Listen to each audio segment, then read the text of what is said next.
I'm Tiffany Berkebile, and I teach the GMAT for Manhattan Prep. I have been a teacher and a tutor for a long time. I am a lifelong learner myself, so I love learning, and I absolutely love helping other people learn. So I did a ton of tutoring in grad school. I taught large lecture hall style classrooms. Ultimately, that wasn't what I really enjoyed doing. So I love the small class structure at Manhattan Prep because I can really get to know my students. I can really understand their strengths and weaknesses. My classroom environment is very open. I really love to celebrate failures. When students get problems wrong in my class, they tend to get frustrated, at least in the early weeks. And then I say, no, that's actually a wonderful thing. Congratulations on getting this problem wrong. Now, tell me what you have learned because you got this problem wrong. I absolutely love the GMAT personally as well. That just sense of having a lot of fun with the GMAT really rubs off because I've had students come and say to me, I really didn't like this at first, but it's really hard not to like it when you like it so much. The GMAT is kind of like this game. And if you learn the rules to the game, then you can be successful. But you don't show up and try to play Yahtzee with sorry rules, So don't show up to the GMAT with rules from all of those other tests that you've been taking over time.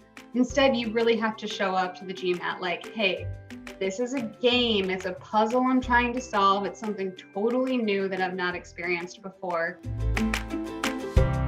While you can learn the content on your own and you can kind of methodically work your way through books, for example, there is another kind of structure that's about the strategy behind the exam that a lot of people tend to miss out on if they're studying on their own. So having an instructor there who is going to tell you, yes, things are going well for you, or no, you need to revise your mindset is extremely helpful for some students.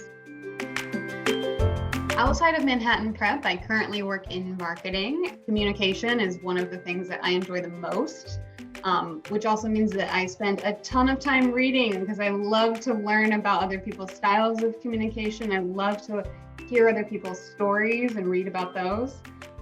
So in particular, I read just a ton of works by folks who live very different lives than me, and I try to kind of seek that out. The other thing that I really, really, really love is Great British Baking Show. And I will watch and rewatch and rewatch Great British Baking Show over and over and over again. There is just something about all of those people just being so polite to each other that really makes me feel good, And then they get so worked up about their cakes and pies. And I'm like, yeah, maybe the world isn't so bad after all.